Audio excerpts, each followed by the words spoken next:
Howdy, this is Mackenzie Franklin from SideGame LLC here in Colorado Springs, Colorado, and today we're doing our Board Games We've Been Playing show, episode number 8, and this is where we talk about 10 different board games from a large collection of unique titles that we've played in these last couple of weeks, and these are 50 unique games. At the very end of the show, we'll go through all of those unique titles, but I have 10 that I really want to talk about and share some things, some positives, some negatives on each, and just my general ideas and thoughts, or maybe some really unique things I want to share with maybe print and play content or solo modes, interesting things that I think need to be out there. Now that being said, if you aren't subscribed to the channel already, please make sure that you do. It is the best way to help us grow, and for those of you already subscribed, thank you so much. And with that being said, let's go ahead and talk about some games. The first game I want to talk about is Super Skill Pinball Ramp It Up. This is the sequel to Super Skill Pinball for Cade, which introduced a bunch of different pinball boards in a roll and write fashion. Now in the original game, I was not that impressed. There was one of the boards that I really enjoyed with its customization. That was the Knight and Dragon scenario, where you had all of these upgrade paths that you could pick and lots of different powers and abilities. I really enjoyed that, and I saw a lot of potential in the system, so I was excited to see what this one introduced with having back glass, so lots of mini games on the top of the pinball machine that you could play.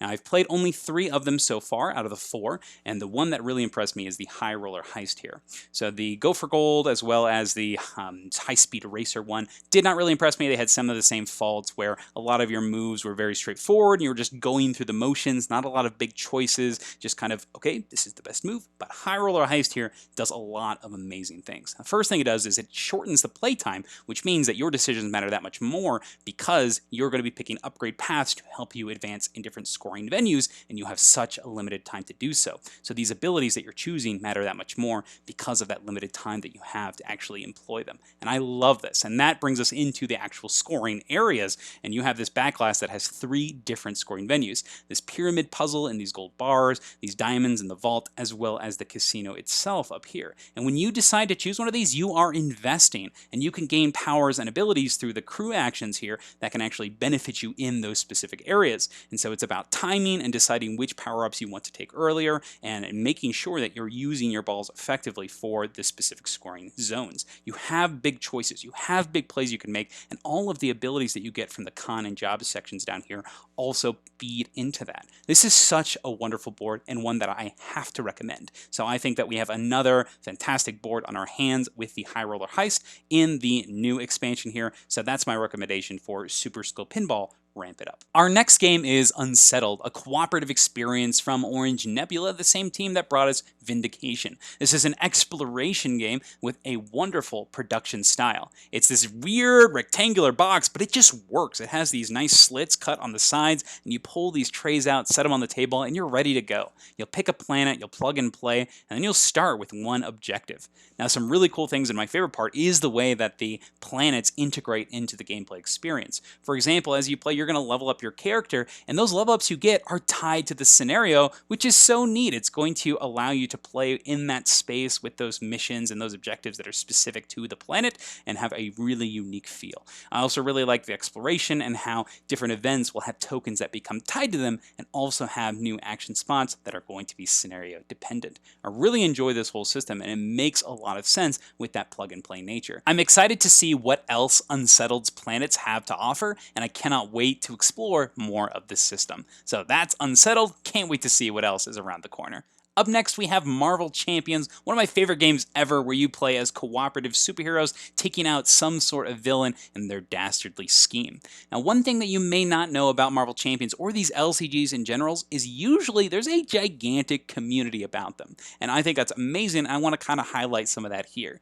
Now, one thing that was sent to me was actually from my brother for Christmas, so thank you so much, Jordan. He sent me a expansion from Nugget, and this is a Kraven villain deck that is a fan-made scenario. So go ahead and check out the Marvel Champions Reddit. There's a lot of his content here, and I think that this is pretty dang cool. So this expansion in particular has you playing against Kraven, and he has this cool trap deck that's going to be used. And the way the trap deck works is it's going to trigger every time you activate or attack Kraven. And it's really scary because the more traps that get piled up, they're not necessarily activating, but they are going to give some negative effects based on the other encounter cards that are revealed. So very, very scary. But in addition to this, Kraven also has the potential to attack you while you're in the alter ego mode, which is really, really scary. It reminds me a lot of Green Goblin, and I think that's really appropriate for a Peter Parker Spider-Man villain, because they are gonna know who your relatives, who the people close to you are, and that just ties into those thematic touches that I really enjoy in Marvel Champions. So I just wanted to highlight this here. I think that this is a wonderful expansion, the Kraven the Hunter, and once again, if you are interested in any of this, go check out the Marvel Champions Reddit, particularly the creator Nugget here. Does some amazing work. Up next, we have Chaos in the Old World. This is an Eric Lang area control game. My friend Michael showed me his copy, and wow, what a cool game. This has a lot of interesting choices, and you can see a lot of the earlier development thoughts from Eric Lang Designs and how they've evolved into his newer games. Now, my favorite part about Chaos in the Old World, not just the asymmetry, but actually the tension in the action phase. So the big thing that you're going to be taking on your turn is an action point phase, and based on your character, you'll have a certain number of these action points, but you have a couple of choices when it comes to your turn. You can play cards into these command areas here. For example, there's room in Kislev here for 2 cards, but once they fill up, no one else can play cards there. So over here in this center area, 2 cards have been played, so they're done. And I love that tension, because you have to prioritize which of these zones are important for you to have power in, because the value that you pay for the card is also going to be strength that you get to use in that combat. In addition to playing these cards and getting those effects, you're also going to be summoning units to the board, and these units are important for spreading your chaos and getting tokens out, as well as just controlling these areas and fighting in battles. And based on your character, you're going to have lots of different things here. But the biggest thing that I love, once again, is that tension. I love how on your turn you get 1 action, and it's up to you to spend your points wisely, and it really helps with not only the pacing of the game, but ratcheting up that tension, because you're only doing one thing at a time. So scary. I love it, and it's a reason that I really enjoy Eric Lang's future games like Blood Rage, where it's all about that timing and making sure you're prioritizing what needs to be done first and kind of understanding the situation you're in. A wonderful experience. I really enjoy it, Chaos in the Old World.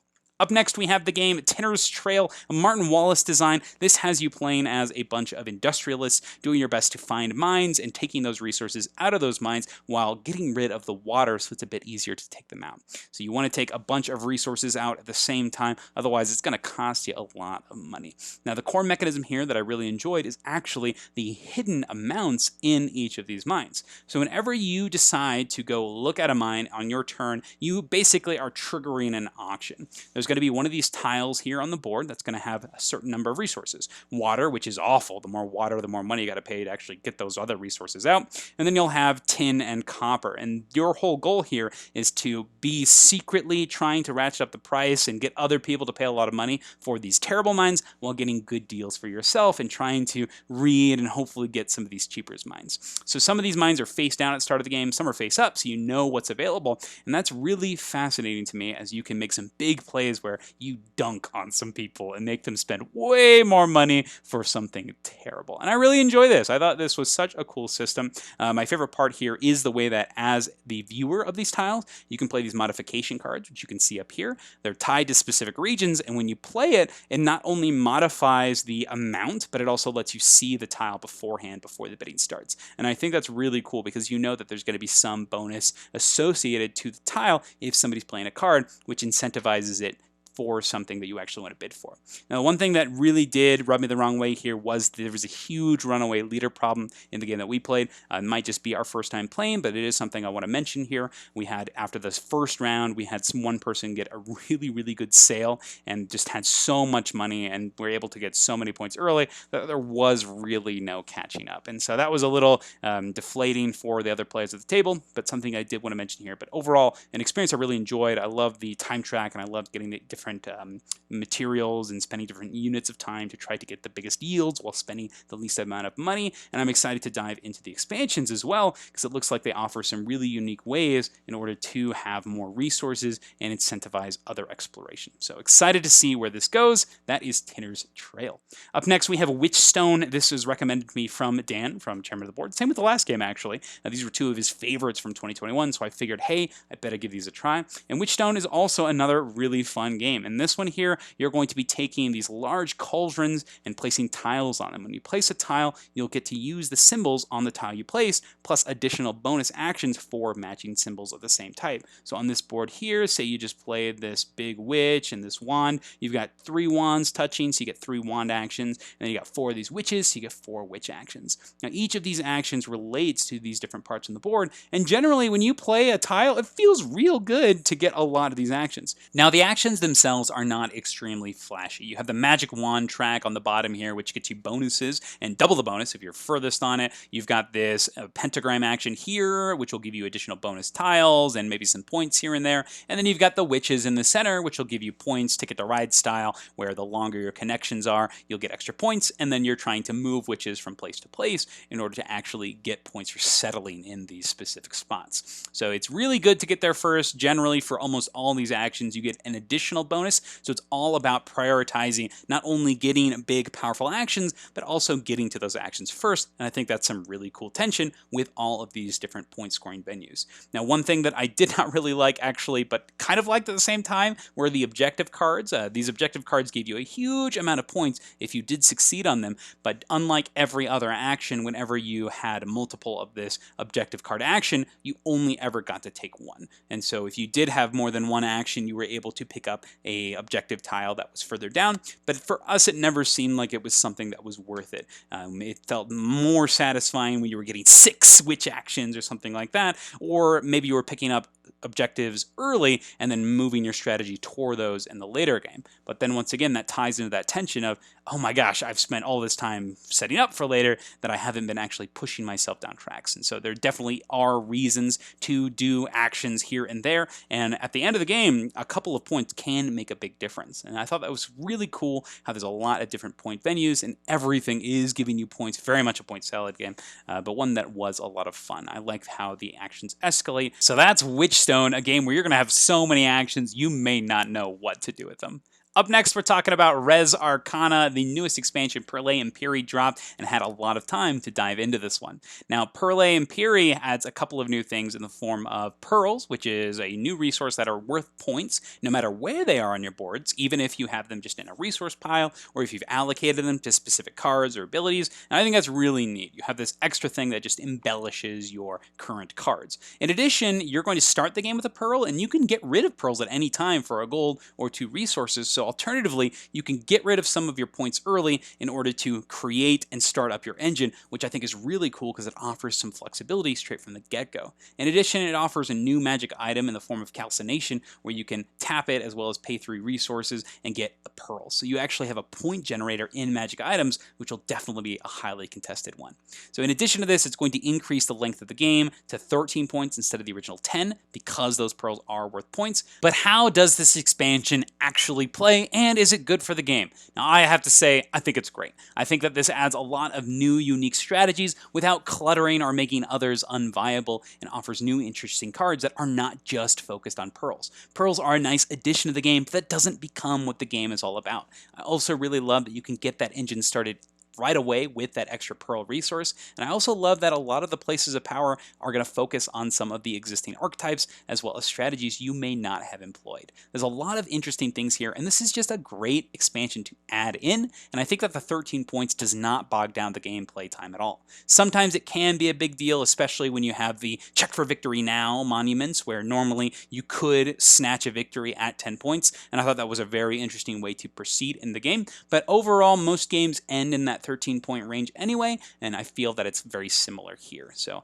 I don't really see any big issues with the extension of the time or the length of the game, especially since you start off with the point in the form of the pearl, and you have ways of gaining points when you normally wouldn't be able to through the magic items. So I do think that the pacing overall remains the same, with having some more interesting choices with resource conversion through pearls and new venues and new strategies through the addition of all the other artifacts. I think that Perle and Piri is a wonderful expansion, and if you own Res Arcana, go ahead and grab it. I think it's a no-brainer inclusion here. And also, everything fits into that core game. We've got an organizing video for it on our channel here. Go check it out. Wonderful game. Love it. That is Res Arcana. Up next, we have Merchants of the Dark Road, an Elf Creek Games production. These are the same folks who brought us Atlantis Rising 2nd Edition, but this one puts you in the shoes of merchants. It's going to be your job in order to gain cash as well as prestige, and do your best to manage them both, because at the end of the game, whatever is lower, that is your score. You'll add extra victory points after that, but overall, you're trying to manage all of these different aspects. The main way you're going to be getting money is by selling to the different heroes that populate the city. You'll sell them goods based on their market value,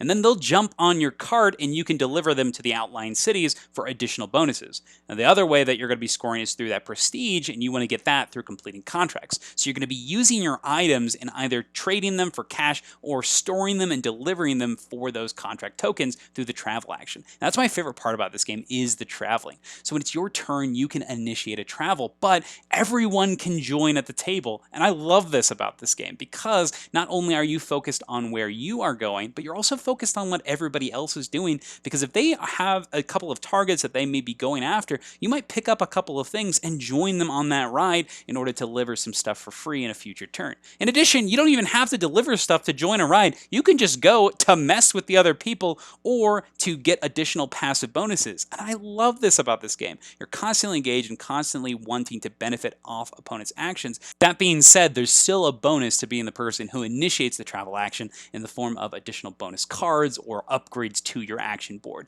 So there's definitely some big advantages to being the person who initiates that first travel action. So I really enjoy this system as a whole, and I think that it just works extremely well with getting that passive value, but also making sure players are engaged when it's not just your turn. So actually caring about what's going on here. So I really like that form of play interaction in the game. From the management of the items in your cart to the companions that you'll pick up along the way, there's a lot to like about Merchants of the Dark Road. Up next, we have Floriferous, a game that borrows lots of mechanisms from pre-existing titles, but wraps them all up with a theme that is lovely, with watercolor artwork and flowers, rocks, and bugs. On this game, you'll be taking turns based on an initiative order. Whoever's at the top here will be collecting either a card for some sort of set collection, or they'll be collecting one of these scoring cards. So right off the bat, on your turn, you're either taking cards or you're taking cards to score with those other cards. And so you get to decide what your scoring criteria is, so it's up to you to kind of chain and combo things. Whoever took the highest or worst card in that round is going to get to pick first in the next round. So you'll do this 5 times, collecting all sorts of cards, and then you'll have the scoring criteria that's set up at the end of each round, and you'll try to fulfill one of them. If you fulfilled one of them, you score the maximum amount of points in the first round. If you get them in the second round, you get that secondary points, and you can score them at any time. So if you can somehow do it all in the first round, amazing, but probably not going to happen. So you're generally going to be scoring one of those at the same time. But the cool thing here, my favorite part, is the way that you're going to be passively gaining that scoring criteria.